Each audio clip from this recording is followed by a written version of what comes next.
Hello. On today's video, I will be showing you a review of quite an old laptop, a Toshiba Satellite 225 CDS. The laptop is having very good specifications for its time, with one major exception, that being the display. Other than that, however, it's a solid configuration, one that particularly plays on Toshiba's strength at that time, and not only at that time. Pertaining to audio quality, it has the famous Yamaha OPL3 synthesizer chip, and just as well, it has some other very good attributes. Unfortunately, as I mentioned, the screen is less than pleasant to look at. However, let's first take a look around the laptop, and I will be presenting you slowly and along the way what this laptop has as its strengths. Okay, so first of all, we will look at the chassis. The chassis for a laptop that is built around 1996 is in very good condition. Actually, I have seen few laptops that had problems from this lineup, so I'm not expecting, and I wasn't expecting, various problems with it. However, let's take a closer look. First of all, on the front side of the laptop, you're going to notice the status LEDs. The first one is for AC connection. The second one shows if the laptop is working properly. It's in the on position. The laptop battery status. I think this one is for the additional battery. I'm not entirely sure. Hard drive activity and removable drive. I have to say that the removable drive feature is very important, and it was a staple of Toshiba satellite laptops at that time. In fact, this capability was present even in previous laptops, and it was a highly appreciated one. First of all, think about the condition. Back then, you would have either a CD-ROM drive or a floppy drive. Few laptops had enough space or were comfortable enough to be used because they were quite bulky if they had both the CD-ROM drive and the floppy disk drive. And having a removable drive was a highly advantageous proposition from a manufacturer. So this was quite appreciated. Also, it was easy to swap a drive if a problem arose. So you had more advantages than you would have at first sight. And an additional aspect I would like to stop and say a few words. The floppy disk drives that were generally used in removable drives, particularly in Toshiba laptops of this generation, were direct drive, which meant that they did not have the chance of a belt going bad and turning the floppy disk drive unusable. So this was a major advantage, because when you had to have floppy disk drive units that were highly reliable, using a belt drive was not an option, and particularly for units that were swappable. So this is a very important aspect. Something else that is common for laptops of this time, you will notice this small knob that actually is being used in order to change the contrast of the passive matrix screen. In fact, the passive matrix screen is probably the biggest letdown for such a well-built laptop. Unfortunately, back then, the active matrix screen was some $100 more expensive. So it was common to have laptops being specified with the passive matrix one, because it was a much less expensive proposition. Unfortunately, the display quality is very bad, even if the display is in good condition. I think this one is a dual scan drive, but even with that, it's not going to have much benefit in terms of contrast and the display uniformity. I will be showing you a bit later what I'm talking about. All right, you can see over here the reset button. It was common back then not to have the reset button as a special separate button that was easily accessible from the outside. The reason being that if you had such a button, you could press it accidentally, and if the laptop was in a suspended state, probably it's quite obvious that you're going to lose all your data that was saved. So this was one of the reasons for, at least in my opinion, why the reset button was not easily presented on the front panel or somewhere similar in order to be used as on desktop units. And over here you have the two PCMCIA slots. I think they are type 2, so they could fit just about any PCMCIA card that could be used back then. All right, now let's move to the back side. And in here we have a very large assortment of ports.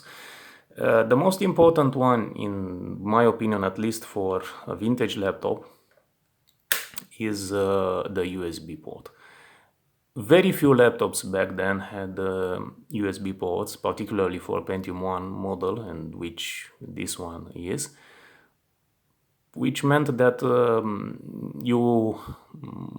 although back then the USB port was not let's say an optional feature, and very few devices actually use the USB port, it's very important for retro enthusiasts, because with just a few changes in the operating system, you could reliably be using an USB stick, a USB mass storage device, and connect it in Windows 95 or Windows 98.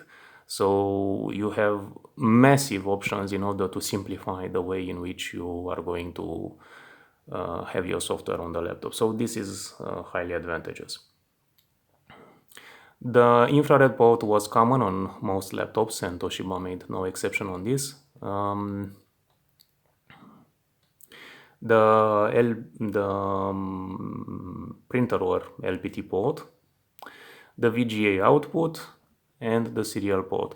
This is the outlet for the internal fan. Although it has its own noise, it's not as annoying as on other manufacturers, particularly because this is a slightly larger fan than some other manufacturers were using. And I think that the heat spreading system that is installed on the laptop, the heatsink, is quite good. So the laptop is not going to get overly hot. However, keep in mind that this generation of laptops is not as efficient as later ones using the MMX moniker, the ones that were released in the second generation. I think that the Tillamook Pentiums, because these ones release a bit more heat at the same operating frequency, so they are not as efficient as you expect. Generally, with a MMX processor, you're not going to have major issues with cooling in laptops, but with an older generation as this one, it gets slightly warmer. The PS2 port, which can have both mouse and keyboard, the power supply input, it uses the standard back then of 15 volts, so just about any older Toshiba power brick or something similarly compatible could be used. This is the locking power on switch. You could avoid accidental presses on the power on switch. Over here I have not shown you, but this is an expansion port for the docking station. Many laptops back then also had the docking station that presented PCMCIA slots and the typical extension ports like the VGA output and others.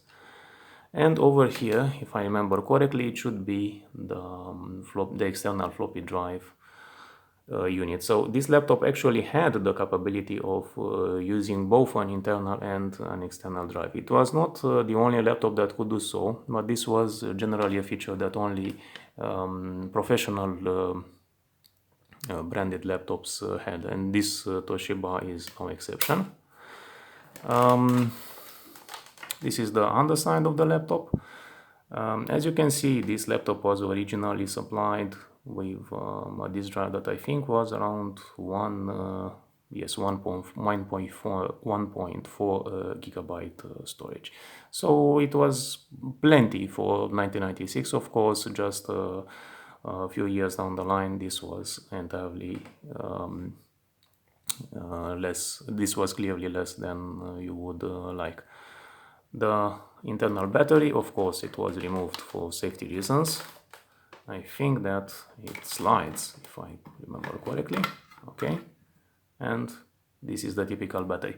The typical battery should have a special mention because Toshiba used the same laptop battery. I don't remember exactly the model on many of his laptops. So if you had a laptop from around 1995, 1996, the battery is easily going to be swappable between various laptop models, and I think that you can still find remanufactured or refurbished units on online shops. So I think that this is again another feature that Toshiba executed very well. The internal disk drive is housed in here in a caddy, and it's quite a nice construction. And this is the external, the swappable internal CD-ROM or floppy drive unit. Also, a special mention should be again about the audio capabilities. You can see over here a separate analogic knob that controls the output volume, a microphone input, a line input, and the line output to drive your headphones or your speakers. Alright, so let's make an attempt at starting the laptop. I should say in advance that this laptop may not start because unfortunately it has the dreaded Toshiba drives that get their head assembly stuck, but we will see what happens. So let's start the unit. Okay, I think it was okay, it started. I should say that when a disk drive doesn't start, it has a specific sound it makes and then turns off. It makes the attempt to start 2 or 3 times and then it's not going to be able to do that. It has to be taken out of the unit. Some screws have to be removed, and then the actuator arm had to be moved slightly so that it unsticks from its parking position. This is not going to affect the drive, unfortunately. It's an issue that I haven't been successful at finding reliable long-term solutions, so unfortunately we will have to make do with what we have. Okay, getting back to the configuration. The keyboard is very nice. Actually, the keyboard is another major feature of this laptop, and in fact of all the Toshiba laptops lineup. The same keyboard has been used on many models, whether we are talking about Satellite Pro or simply Satellite models, and this means that a good working keyboard is very easy to come by. Although it has a peculiarity that you may be expecting, over here on the echo point, you're going to notice that I placed a different cap. This one is for an IBM branded laptop. It's not having, let's say, a particularly good surface, but it's better than what was available before. Unfortunately, Toshiba laptops are notorious for having these rubberized caps that can go very, how should I say, they soften a lot and they get mushy, which means that you cannot operate the pointing device well. Fortunately, many such caps are available, and I think that most of them will fit due to the way in which the keyboard is being created. So this is not an issue. Another part that may have a problem is this rubberized coating that is placed on the pointing device clickable buttons, the left and the right click ones. This one can be scrapped off, and even when you are left with the underside of the button, the actual top of them is not going to be bad for the touch. But keep in mind that this may happen and you shouldn't be outraged about that. Actually, we are talking about laptops that are close to 30 years, so I don't think you can have any sort of demand on reliability when we are talking about this length of time. All right. So let's move on. What else can I say? The configuration, yes. Well, first of all, this I think is a Pentium 133 megahertz laptop. So the processor is not particularly fast. I think that the biggest letdown of such models may not be particularly the processor, but the memory that is being used, because you have to use Toshiba compatible memory. You can't place just a single SODIMM socket, SODIMM memory module inside. You have to use one that is compatible with Toshiba laptop. So if you have one from, I don't know, an IBM model, then you're going to get straight away into peculiarities, because the model is not going to be correctly detected, and when you're going to attempt to use the memory, it's going to crash. So unfortunately, this is the current state of events. Other than that, the laptop is, I think, very good. In terms of features, I think that the audio output is the best. It has very good speakers for its time, and it sounds very nice. So if you have less demands on the screen, or if you're going to use an external screen, that I don't think you're going to face any serious problem. All right, so let me show you first of all a set of benchmarks and games, so that we can see how the laptop works. All right, so first of all, I mentioned a bit about the configuration. It's a Pentium 133 MHz laptop. It has 64 megabytes of memory, which is actually plenty for a Pentium 1 model. I think that with around 42 megabytes, you are going to unleash most of the laptop's processing capability. So there are going to be very little software. There is going to be very little software that actually doesn't run properly with this configuration. It has the Chipsentech video device, which is actually a very good model, with the only letdown that it was slightly behind the times when this laptop model was being released. I think that Neo Magic was already creating better performance chipsets, and the Chipsentech one was slightly a drag on the processor's performance in demanding games. And I think this was mostly obvious when we are talking about games such as Quake and others that require a better performance chipset. On the other side, in Windows, you can feel a slight slowdown, but it's not as obvious. However, the Neo Magic chipset is very good. However, if I'm going to make a comparison, I would say that Trident drives are probably Trident devices are probably having even less performance, and Chirrus Logic are probably the worst ones. So in terms of configuration, this is not a bad combination. All right, so first of all, let's go and look on the first benchmark. This is going to be a typical one that runs with no problem. You're going to notice quickly that the laptop's screen is going to be a real drag on enjoying it. There is a lot of ghosting that goes on the screen. The screen is not particularly bright, it doesn't have a lot of contrast. I will try and make it look better, but of course this is going to be at the... Okay, I think this one is slightly better. It's not going to look fabulous.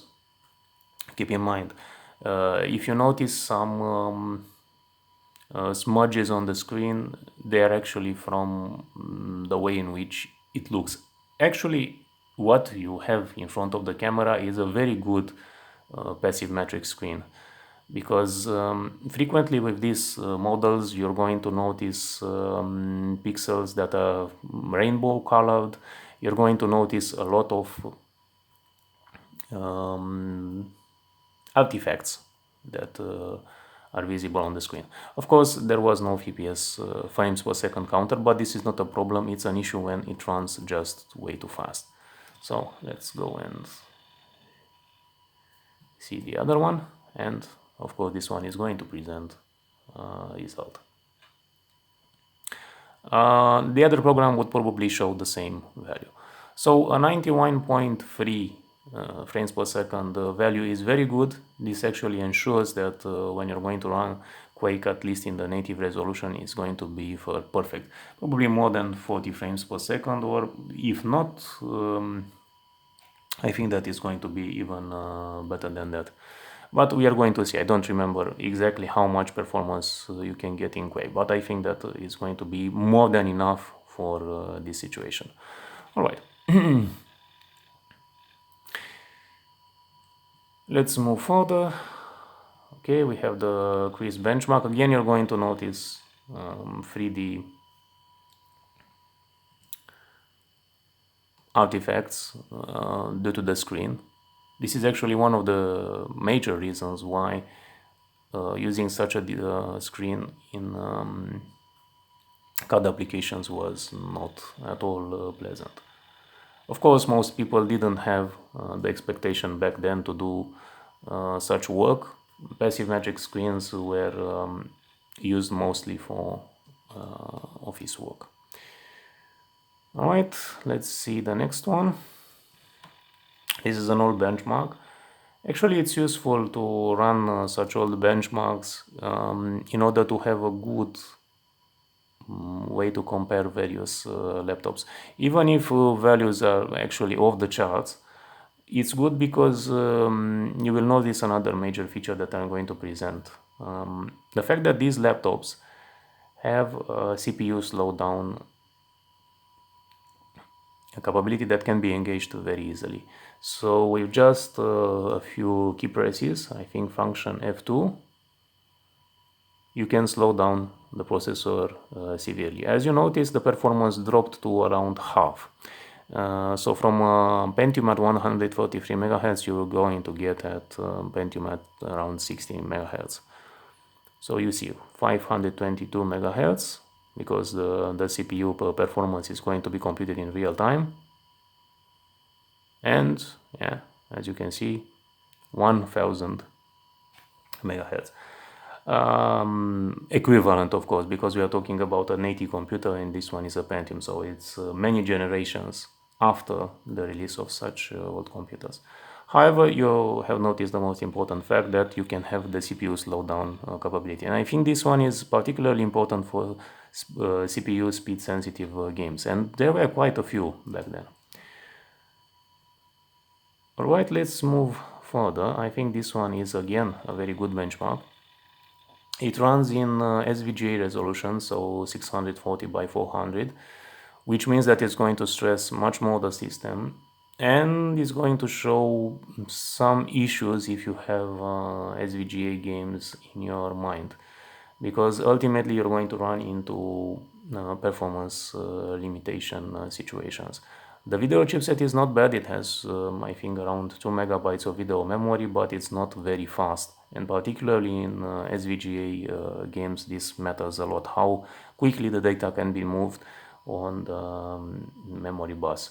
on the internal memory bus of the video chipset, and clearly this is not the case for a very good performance.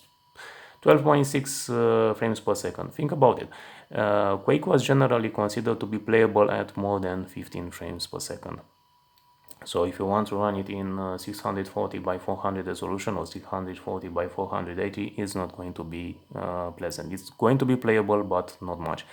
So taking into consideration the fact that most Windows 95 and Windows 98 games, at least around 1996, were designed for 640 by 400 resolutions at least. So I don't think that this laptop is particularly suitable for these conditions, but you have to keep in mind again the video chipset situation.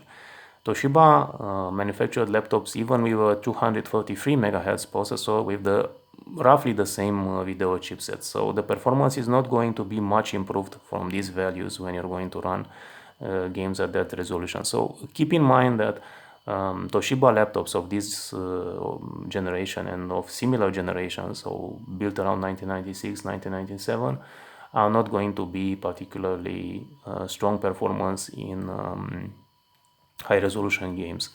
So 320 by 200 is going to be probably the best. But there are many games that run perfectly fine with that resolution. So set your hopes a bit about with these conditions in mind. Alright, let's move further. I think this benchmark is again interesting. It's not going to show much, but it's going to be useful. Alright, I think we also have a benchmarking capability, and this one is going to be visible over here. So as you can see, the performance is quite in line with expectations. It performs twice as fast as a Pentium at 66 MHz, which was expected actually. Okay, and if you're going to set the speed at around half, you're going to notice that it's quite close on the mark with a Pentium processor of similar specifications. So this is quite good. When you notice that the screen gets slightly dimmer, this is a power saving feature. I think that you can set the way in which power saving is going to be enacted if you want screen dimming or not when this happens. But over here we are talking about stock settings, so this is how it operates. Okay, the second power saving feature, which is an even more severe one, and the next press, I think, yes, it gets back to the original speed. Alright, next. Speedsys, yes, it's a comprehensive benchmark, actually the one that I probably run on a general basis on most laptops and actually on most computers of that time, because it shows so much information about performance. I think that the way in which it operates makes it possible to have very good assessments of performance, and when you're running such a benchmark, look closely at memory bandwidth. So this is going to be showing how well the CPU, the internal chipset and the memory is going to operate, and any sort of slowdown or value that is farther away from a typical value that is over twice the laptop's frequency at that time measured in megabytes is a good indication of good performance. Of course, there is no general rule of what should be happening, but roughly this is a guideline. And as you can notice, only 10 megabytes per second performance for the VESA memory. I think this one shows a serious issue when running with this video chipset. It is not going to be particularly bad, but think about it, that performance is going to be slower. And in general, keep in mind that when using a laptop, you don't have the ability of changing the video chipset. So the video chipset that is integrated is the one that you're going to be using for the entire laptop's lifetime. So you cannot find the various combinations that way work better. If you were thinking about comparison I'm just going to press it to skip that benchmark because I know it gets stuck. If you were thinking about the typical S3 graphics solution, is not going to be that far off the mark, because ultimately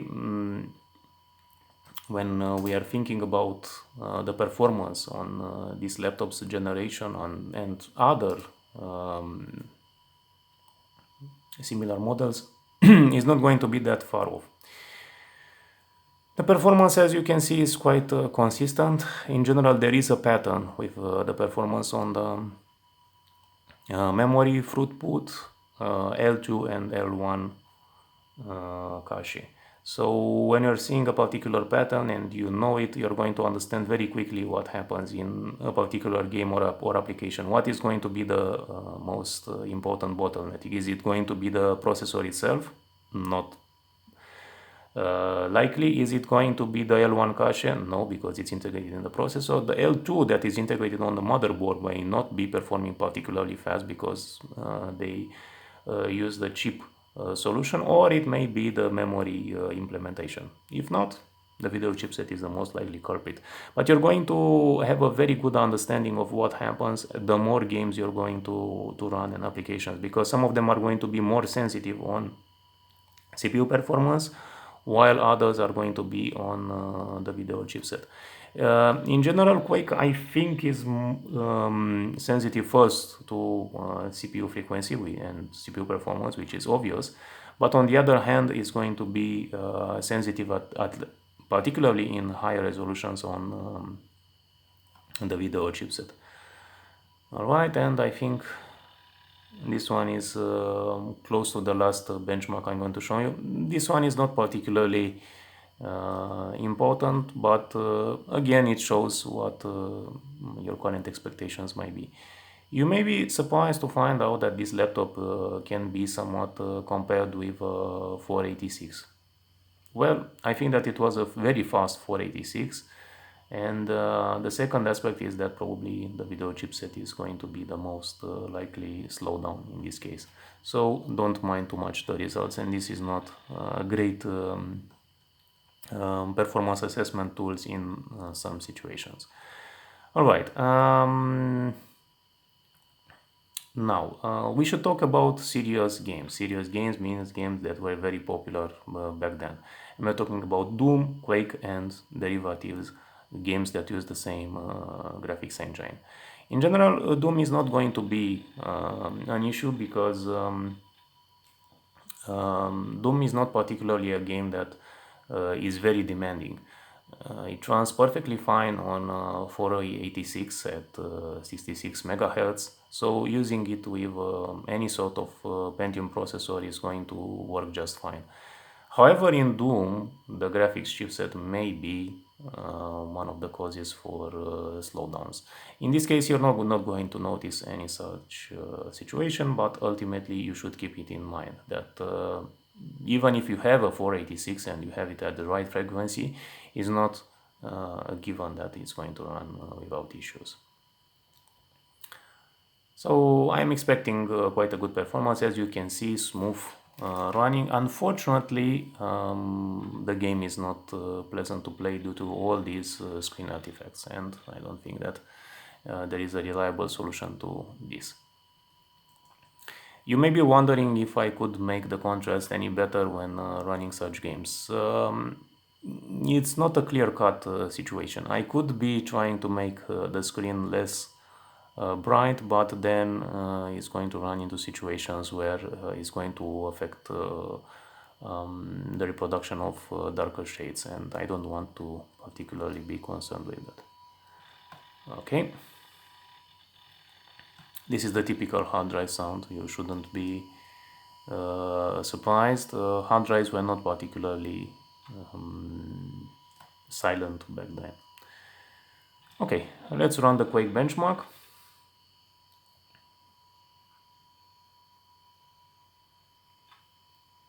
It's going to take a while to load, but this is not an issue.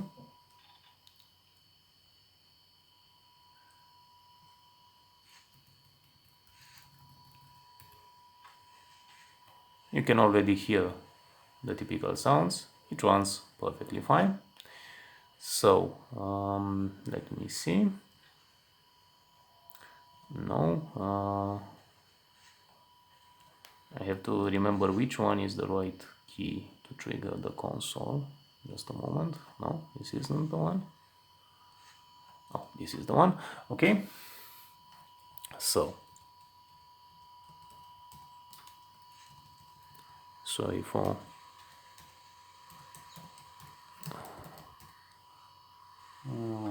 okay.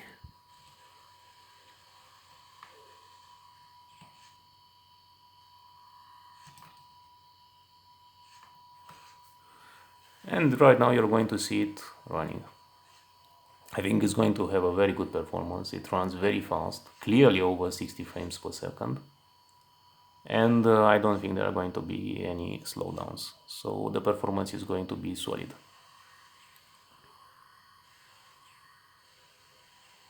So in 320 by 200, you're going to play a lot and enjoy it.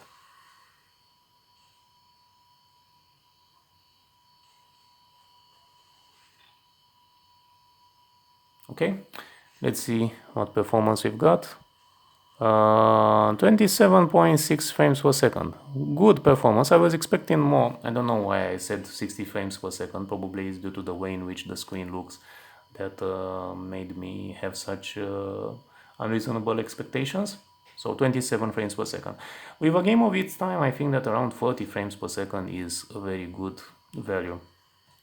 So this one is entirely within the range of playability. But you can expect running at high resolutions is not going to be as pleasant. So just for the fun, let's switch 640 by 400 or 640 by 480 just because it's a popular resolution. And I'm expecting performance to be seriously degraded. As you can see, it already runs with some slowdowns, and I think it's below the 15 frames per second mark clearly.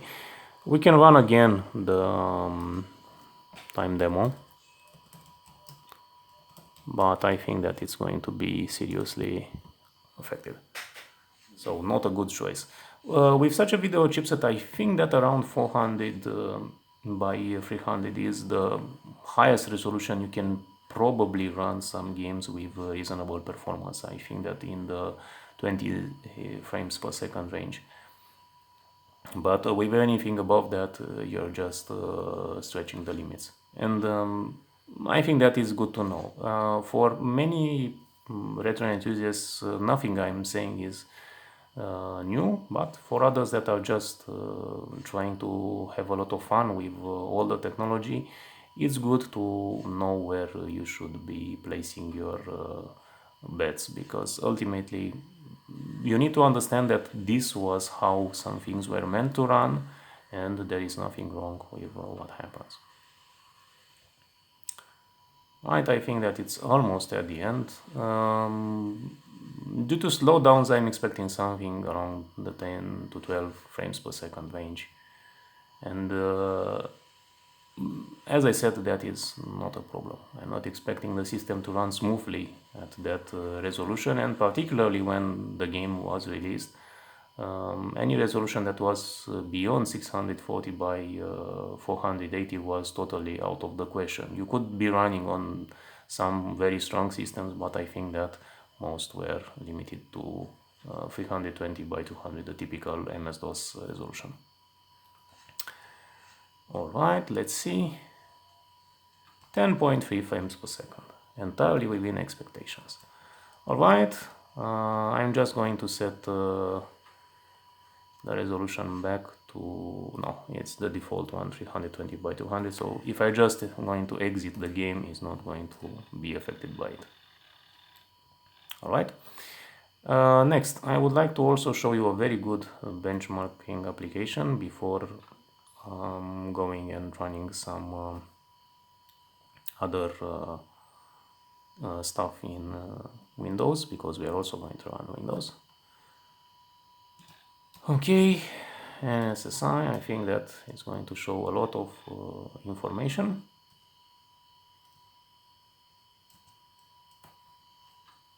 Okay, I think that the application got stuck. Probably I should have rebooted the system and then run the application. That's not a problem. Turn off, turn on. I could have reset it, but it's not a serious issue. You may have noticed the memory going over 64 megabytes. This is because there is some memory that is being integrated, I think 16 megabytes of memory, and you have a 64 megabyte additional memory module that is being installed in this unit. Alright, let's run now the same benchmark, and probably it's not going to have any issue at all. Okay, runs perfectly fine. So as you can see, the specifications are quite clear. A 133 MHz Intel Pentium processor, 2 MB video chipset memory, the 1.4 GB hard drive that is formatted as a FAT16 drive. Yes, it's Windows 98. I think that Windows 98 is not a bad choice for this system, particularly due to the very solid implementation of USB support, at least for that time. Of course, you need to install modern driver support, and there is one on the internet that works very well. But overall, Windows 98 works just fine, and particularly with so much memory, with anything more than 32 megabytes, you're going very well with it. And I should be showing you some details about the audio system, because I think this one is the most important. But first of all, let's go and show you the other specifications. So the video chipset is a Chipsentex 65,000 chipsets, so it's quite, yes, as you can see over here, it's quite a good video chipset, not a particularly fast one, so in this case you should be aware of that. However, it's a solid choice. I don't think you're going to run into any serious issues running all those games. Alright, memory is going to show just a rundown of the entire memory. It's not going to be able to show you what happens on each memory module, what is the actual configuration. Operating system, yes, ports, I show to you. Multimedia, which shows the very good sound blaster capabilities. It uses a Yamaha PL3 synthesizer chip, but I think that the configuration leans more towards the ASS drive, which was the second best choice back then, considering that the Creative Labs Sound Blaster Pro, the original one, was the best. Actually, you're not going to find laptops with being supplied with such a chipset, as far as I can tell, but this one is the second best choice. It sounds very nice, and it's solid. The third choice would be Crystal Wave, but I think that this one is has slightly lower performance, or slightly worse sound than the SS drive. So I think that this is actually the situation. Okay, I think that we have seen quite a while in quite a lot in terms of performance, but I'm going to show you some other things. Let's do again the CPU slowdown feature. So 133, and when it's in slowdown mode, you're going to reach something that is a bit below Pentium 75 or Pentium at 66 MHz. Okay, getting back to the typical speed, and as you can see, it's clearly an almost Pentium 133 processor performance. Alright, and let's go to the second benchmark, the floating point unit. In some cases, the floating point unit performance is very telling because there may be implementations that do not have particularly good floating point unit performance. This was particularly the case for the Cyrix processors that were being released back then, because they had an architecture that was slightly better in terms of integral performance, but the floating point unit performance was very bad. And you would see that it gets seriously lower than a typical processor with the same clock speed. In this case, there are no processors being listed with the same frequency or with one similar, but looking at similar values, you can probably see that performance scales quite well. So for a 143 Pentium processor, it's entirely within the mark. And right now we have slowed down the processor at 66 MHz, and you see it has a slightly better performance than a similarly performing Pentium at 66 MHz.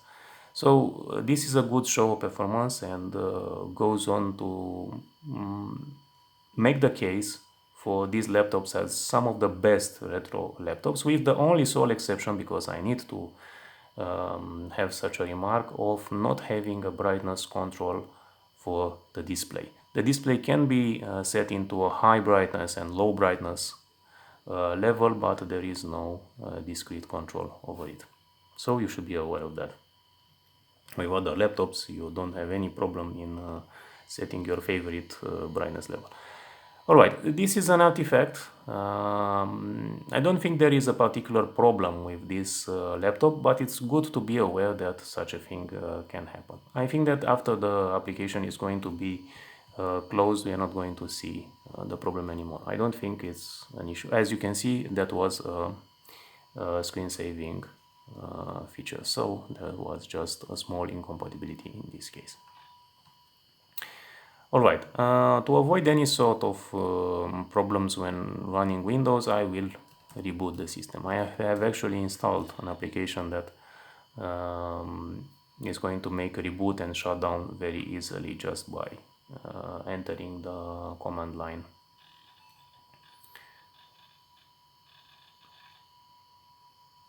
Alright. You may notice over here that I use power saving. This is most of the time not due to the fact that I really want power saving, but the fact that if it is being able to make the processor run slightly cooler due to having some sort of tendency to run idle CPU instructions, it may help it live longer. So this is the reason why I chose to use power saving. Alright, let me see.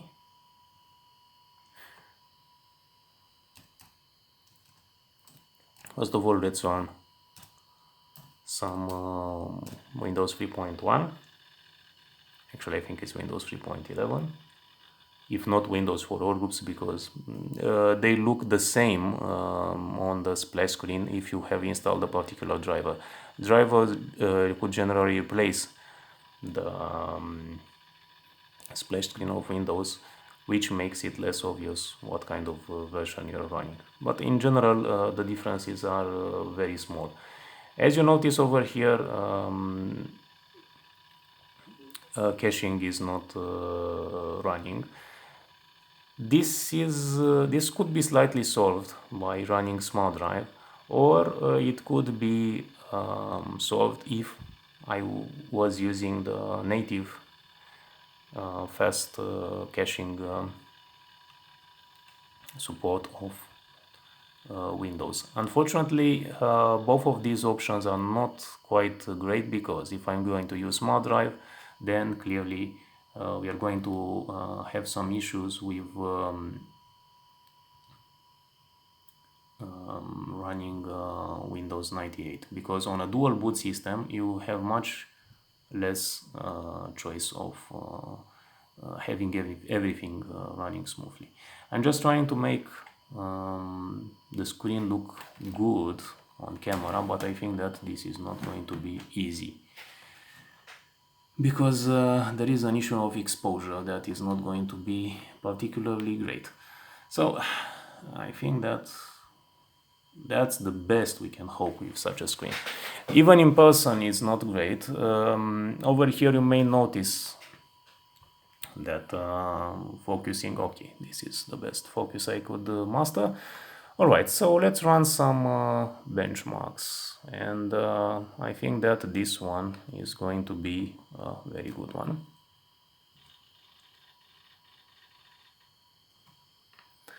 So I will be showing you the full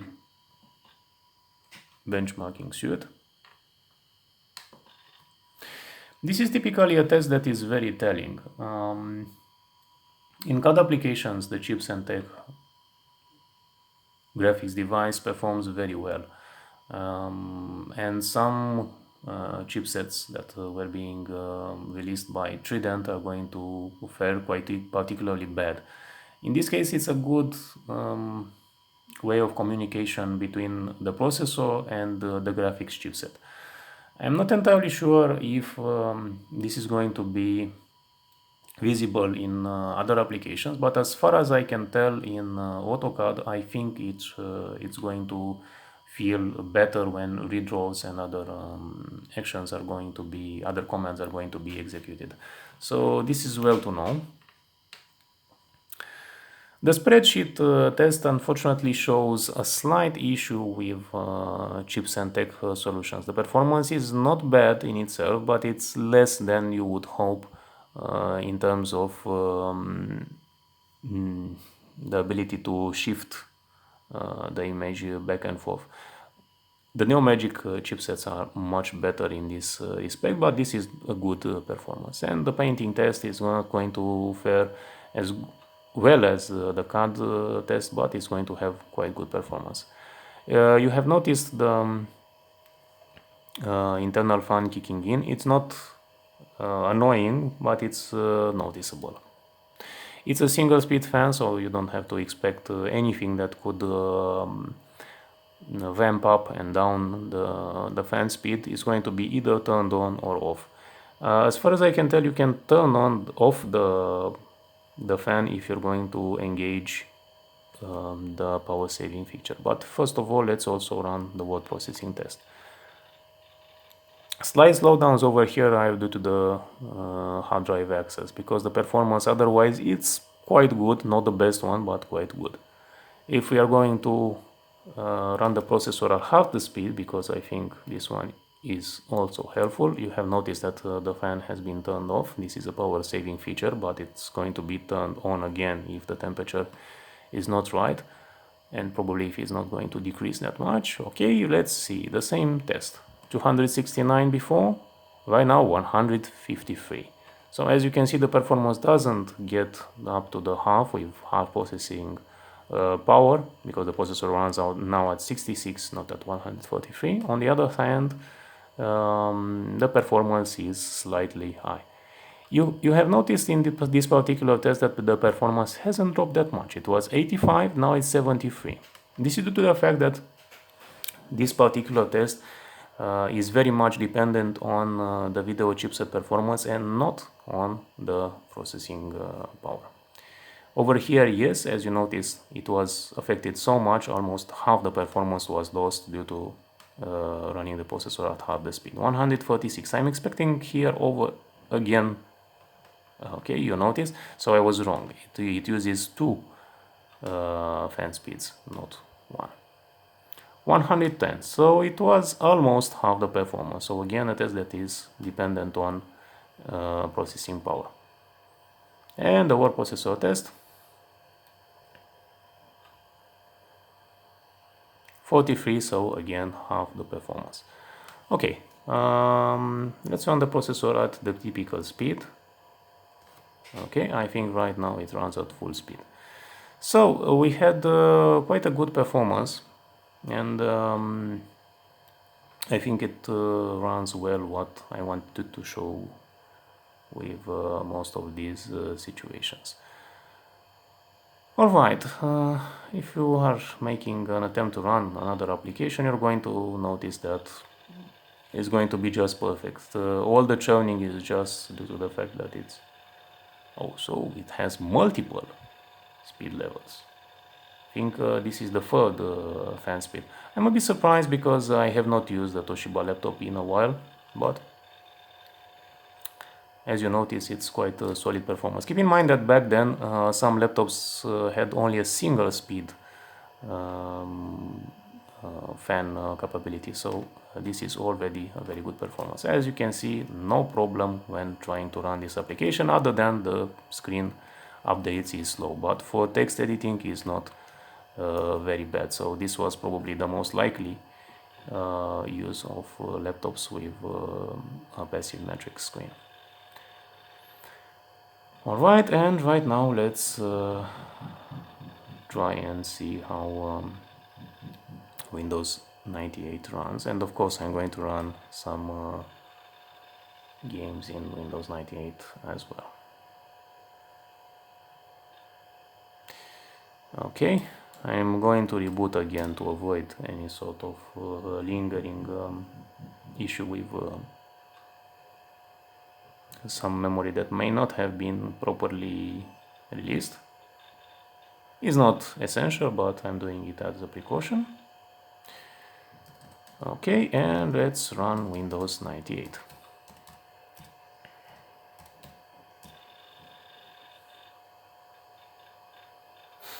Yes, the typical scan disk startup test that occurs every time. It was actually a very good choice by Microsoft to include scan disk and make it run mandatory in these circumstances, because hard disk errors were quite common, and particularly so with a complex operating system as Windows 95 and Windows 98, where running scan disk when the Windows operating system or graphical user interface was being shut down was a very good precaution to avoid additional issues. So Microsoft again did a good choice over here.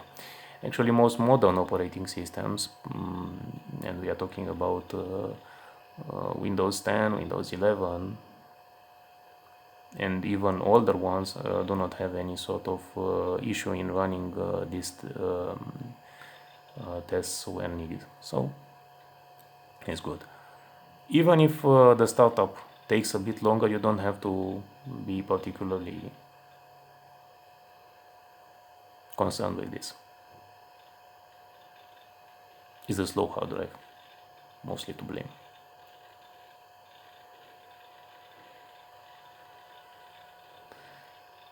Okay.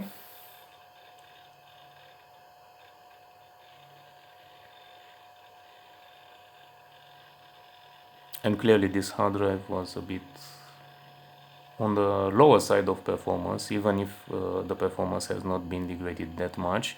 It was quite slow for Windows 98 system. In Windows 95 it could be clearly running well, but nothing spectacular. Okay, I think that Windows is stably running. Even if this artifact shows, it doesn't matter because it hasn't updated. As you can see, the memory is quite well preserved. Only around 20 something megabytes are being used when the system runs. As a rule of thumb, trying to run Windows with Windows 98 with 16 megabytes of memory is a totally bad decision. 32 megabytes is fine, and anything above 32 megabytes is perfect. Of course, you have noticed that the disk cache is fixed. In Windows 98, when you're not using a fixed disk cache and you just let Windows do its thing, it's going to use much more memory and is not going to release it particularly well when low memory situations occur. So this is why I'm running it. Actually, I could have specified a 2 megabyte cache with just a small performance degradation and have more memory available. But for what I think I will be running in this system, it's actually plenty. So this is the current situation. As you can see, no swap is being used. If you let Windows do its thing, it's going to use some swap or actually this space, and I think it's better to control things as such. Alright, so let's run some of the benchmarks, and then I will be showing you games if I have the necessary capability. Alright, so first of all, let's look upon applications. The first one is Test CPU. It's a very good program. You can run it, I think, even in Windows 11 and with the most modern processors. Unfortunately, it's not going to have something to compare the current system performance that is going to be presented. So that's the issue. But nothing to blame. It's a fantastic program to have in your toolbox. Alright, the typical performance, nothing to be surprised of over here. As you can see, the performance is very close to expectations. I think we also have a processor that is running at a similar speed in the list. Okay, Pentium 100 store.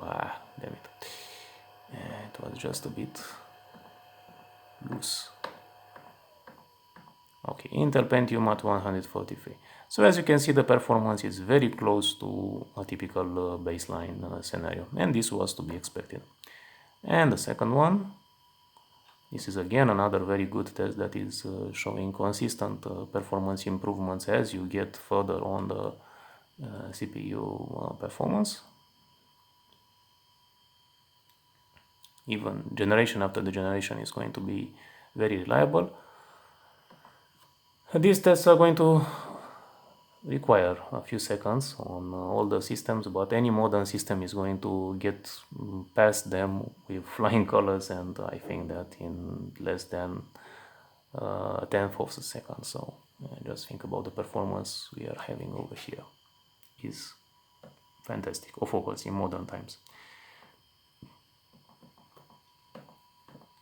Okay, yes, very close to a typical Pentium 143 MHz. I don't think I'm going to show you more in this situation. I will be focusing on trying to see how these performance values are going to be affected by a lower processing speed. So I'm just going to show you in this case and not run all the benchmarks, but I think that you're going to get the idea of what I'm hinting at. So 16 seconds, I'm expecting performance to be roughly twice this value, so probably 40 something seconds. It is going to take a while. You have to be patient.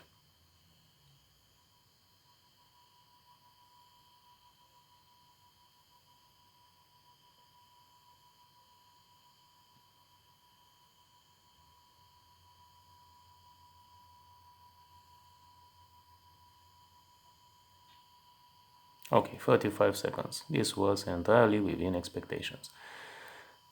Alright, and if I were to do the other test, I have to start the application again, but you have noticed the values, so you know what you should be expecting.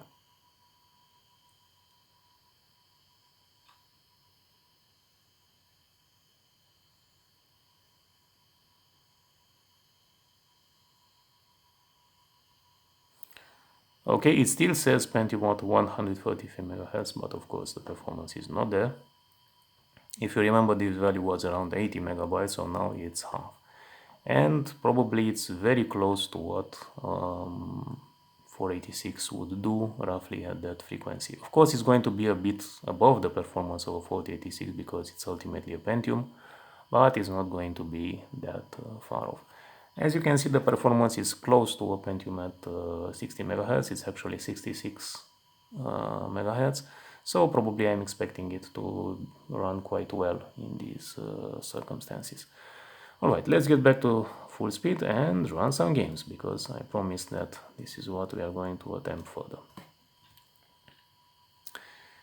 Okay, so what kind of games do we have over here?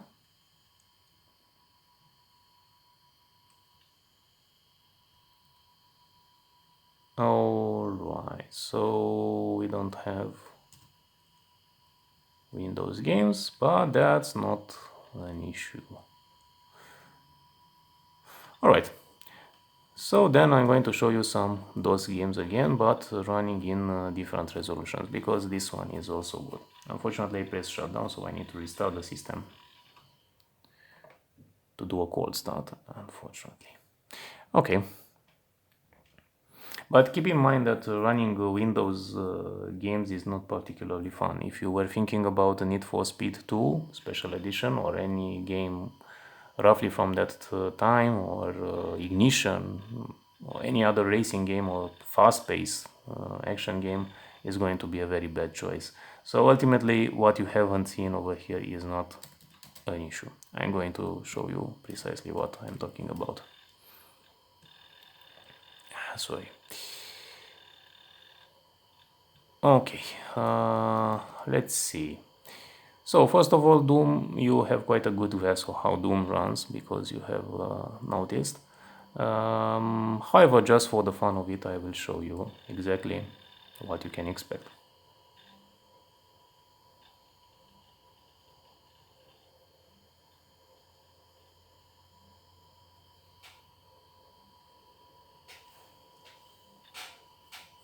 Alright, new game, first episode, it doesn't matter. Okay, so as you are looking over here, it's going to be very disturbing to try and make sorry, just a moment to adjust the brightness. Yes, I think this is going to be as good as it gets. It's going to be a bit disturbing and a bit tiring to try and play the game. It's not impossible, but I think it's a challenge for let's say very patient persons, and for ones that have a very strong will. So yes, it's not going to be pretty. Alright, next game, let's run Quake.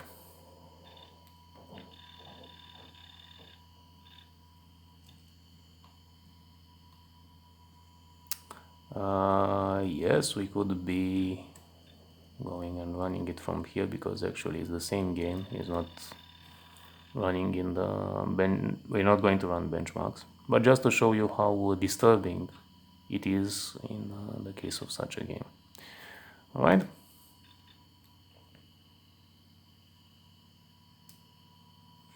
As you can see, even from the demo, it's not pretty.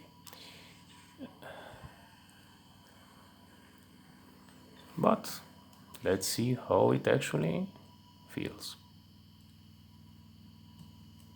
Yes, as you can see, it's highly disturbing, it's highly tiring to run a game with this ghosting effect. It's playable, you can do it, but I don't think it's something that you would really want to. Alright, so as you can see, I think that this is the highest disappointment when running with such displays. But if you're going to plug an external screen, you're not going to see any such issue. Alright, I think I've shown to you enough. Let's try some racing games, because you may be thinking about that as well. So let's think about Lotus. Actually, when you're running Lotus, you can think that just about any 386 system is going to have massive performance, so don't expect anything that could be any less than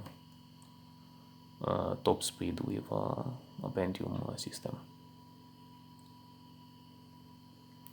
Yes, as you can see, it's very disturbing. I have chosen a particularly bad racetrack, but you can clearly see why it's very tiring to play again with this screen.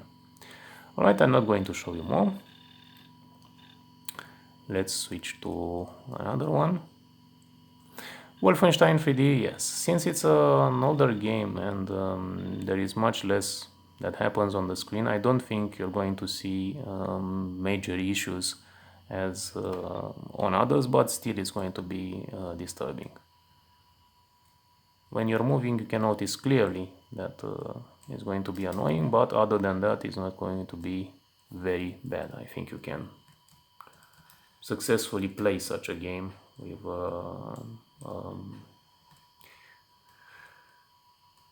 let's say, very bad screen, as this is the case. You can even try and make some shots without issues, but I think that's just about it. It's a demo, nothing more, nothing less. Alright, trying to see another good game. I think High Octane is a very good benchmark for such a system, because High Octane is a CPU sensitive game, and one that particularly is not very easy to run. I think that processing speeds of above 200 are going to crash the games. I may not be entirely accurate in that. It may be some other value, but the situation is clearly going to be bad. And if the CPU speed is too high or too low, you're going to notice various issues with the way in which animations run. So you have to keep that in mind. As you can see over here, it runs perfectly, so 320 by 200. There is no issue, and it's totally playable. Unfortunately, not great with such a screen. I have to again stress this issue.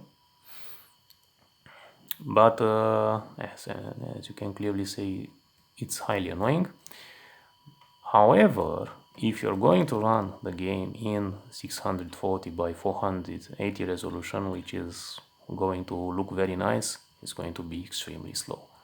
And this is mostly due to the video chipset. You can see the slowdown clearly happening, and when running the game, I think you're going to experience less than 10 frames per second. So this is going to be a major drag.